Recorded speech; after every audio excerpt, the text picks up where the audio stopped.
Hey my dudes, my name is Cecilia and welcome to Bageriet Lördag, the Saturday bakery. If you're new here, I run a bakery from right here in my apartment in Stockholm, Sweden. I sell pastry boxes and every single box has 4 different pastries in them and I change the menu every single week. Here's what I'm making this week. Carrot mini cakes with candied ginger and rosemary brown butter Swiss meringue buttercream, double chocolate thumbprints with hazelnut, American-style pumpkin buns with cream cheese frosting, and last but not least, kardemumma Swedish-style cardamom buns. Let's get baking.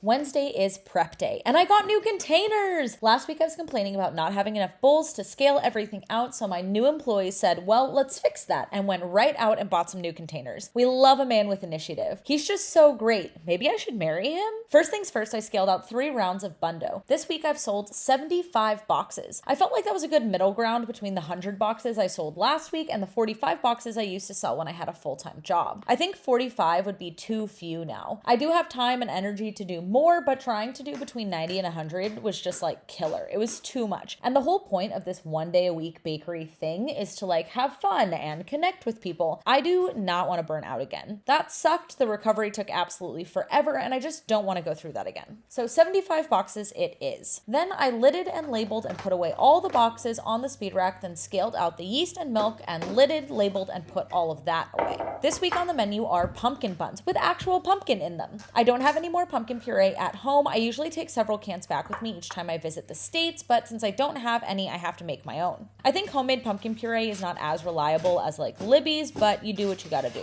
I stuck the pumpkins in the oven with no oil or salt or anything, just totally plain, then went back to scaling. I needed the same amount of dough for the pumpkin buns as the cardamom buns, which was the first 3 rounds I scaled out. They are in fact the same dough, but the pumpkin ones have pumpkin puree instead of some of the milk and less cardamom, but also cinnamon in the dough. And then the filling is like pumpkin spice. You guys are gonna see. I am really excited about these. So I did pretty much the same thing for these boxes as I did for the first ones, and then I scaled out for the filling all the butter and sugar and then spices to make my very own pumpkin spice mix. Boxes got lidded and labeled and put on the speed rack. The pumpkins came out of the oven and needed to cool, so I scaled out all the dries for this week's mini cakes. They got lidded, labeled, and put away, and it was folding boxes time. I have decided to gaslight myself into liking boring tasks. Every time I do something I normally think is boring, I try to be like, yay, I get to do these things, and it gives my brain a break and I can just zone out and be. And honestly, it's been working. You guys should try it sometime. After the boxes, the pumpkin was cool, so I scooped the flesh from the skin. I used a Hokkaido and a butternut. Now, this is a controversy last year that I landed in. Do you think a butternut is just a winter squash or is it a type of pumpkin? Are all winter squashes pumpkin? Because all pumpkins are winter squash. Let me know in the comments. Okay, anyways, I mashed them up, I scaled it out, and I put that away.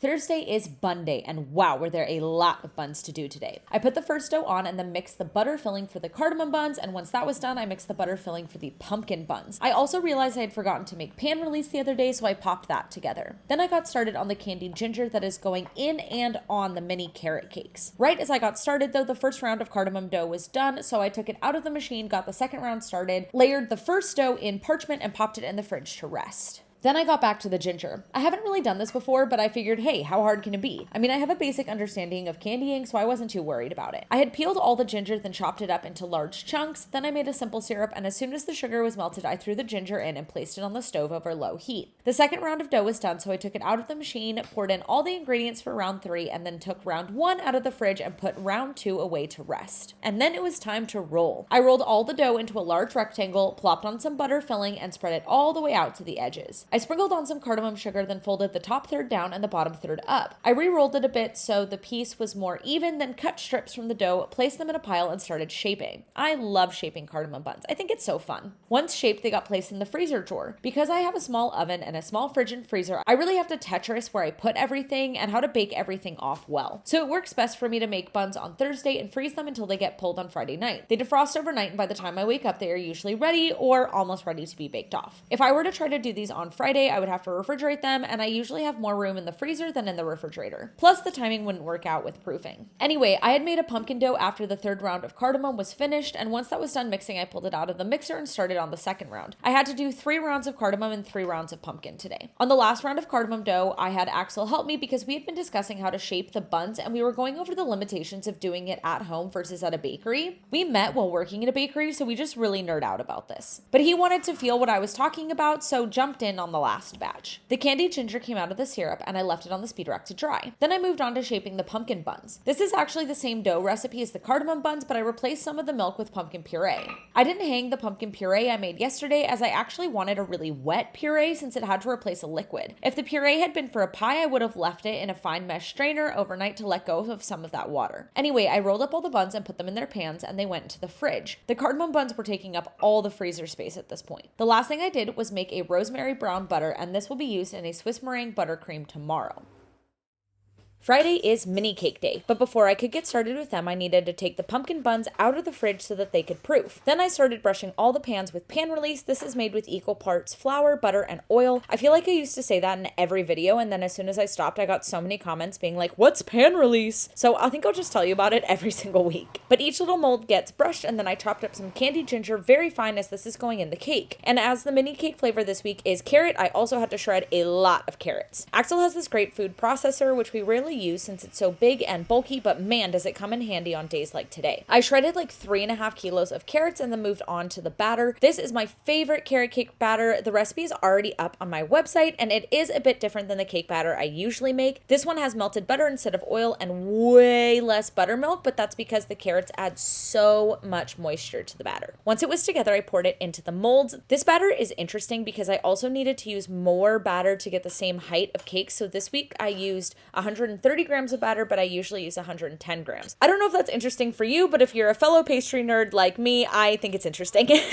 Because I sold 75 boxes this week, I needed to do 6.5 rounds of cakes. So as soon as the first round was done, I let it cool for just a few minutes and then immediately flipped them out. Axel took over the later trays, cleaning, filling, and baking so I could focus on all the other stuff I needed to make, like the chocolate hazelnut thumbprints. I mixed the dough in the Ankish room, and this actually worked out really well. Then I lined up all my little molds, sprayed them with spray fat, and scooped 2 balls of dough, so about 30 grams total, into each mold. I pressed the dough into the molds and then pressed a deep indent into each. I baked off the first tray of cookies and then realized the buns were proofed and ready, so I threw the first of those into the oven. While those were baking, I made the Swiss meringue buttercream. This is the usual buttercream I make, except at the end I threw in some of the rosemary brown butter I had made the other day. In between rounds of SMBC, the first round of buns were baked and I brushed them with a simple syrup and left them to cool. This day was super long, and I have now learned I can't bake 3 things in one day. Like, I worked from 8 a.m. to about 5:30 in the evening, and in the restaurant world that is like nothing, like a completely normal, if not short, shift, but I just can't stand for that long anymore. That's the whole reason this bakery is open only 1 day a week. So lesson learned, and the cookies were popped out of their molds and then filled with chocolate ganache.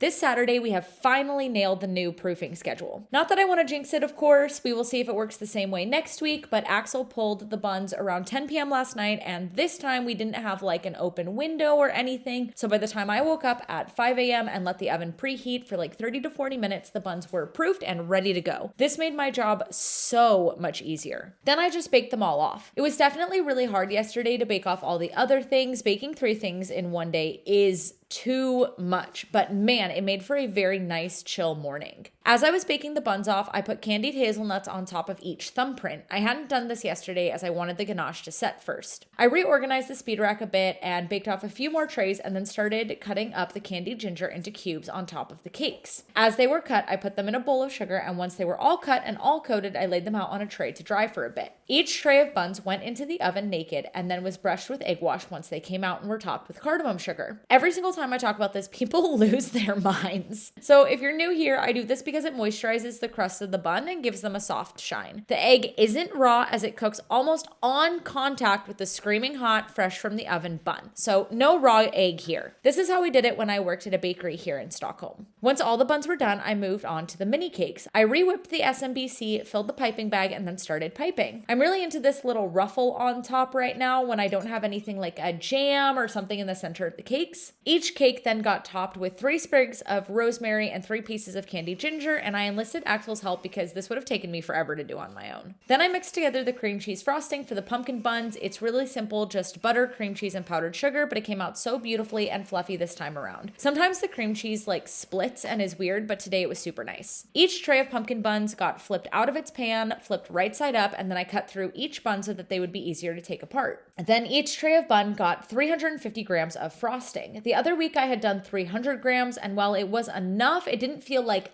purchase. And I think it's not an American style bun without like a lot of frosting on it. That extra 50 grams really did the trick. By the time those were done, Matilda had come over and was helping us box everything up. It goes so fast. When we are 3 people, we boxed up all 75 boxes in like 30 minutes. And then we headed out to the park and set up the table. And that's it for this week. Thank you guys so much for watching. If you'd like the recipe for the pumpkin buns, it is now published on Substack for paid subscribers, and you can find that link in the description down below. If you are in Stockholm and would like to order a pastry box, then follow at Bageriet Lördag on Instagram for all things updates, how to order, all that good stuff. If you would like more short form vlogs, then follow at Cecilia.Talone on either Instagram or TikTok. And for long form vlogs just like this one, as well as recipe tutorials, you can hit that subscribe button down below. I hope that you have a great week and that I'll see you again next week. Hej då!